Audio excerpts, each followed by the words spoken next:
संकष्टी चतुर्दशी म्हणून मोदक करायचे ठरवले. मग 1 वाटी गव्हाचं पीठ, 2 वाटी रवा घेतला, ते छान मिक्स करून घेतलं.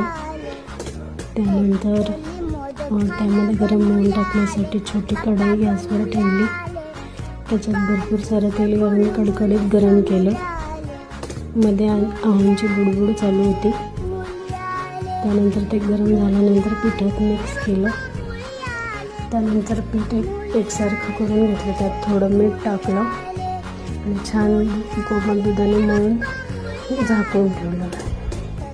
त्यानंतर नारळ फोडलं. नारळाच्या बारीक फोडी करून ते मिक्सरमधनं बारीक केलं.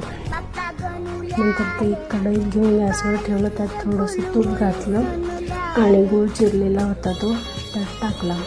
मग ते छान एकसारखं एकजीव करून घेतलं. बऱ्याच वेळेस हलवावं लागतं त्याला. नंतर 1.5 चमचे वेलची पूड टाकली. वेलचीचा खूप छान वास सुटला होता. नंतर एक छोट्या छोट्या लाट्या लाटून अशा प्रकारे मोदक करून घेतले. पहिल्यांदा सगळे मोदक करून घेतले. एक कढई घेऊन त्यात तेल घालून ते गरम केलं आणि मोदक करून घेतले. मग 1 बाय 1 सगळे तळून घेतले. मोदकं सदा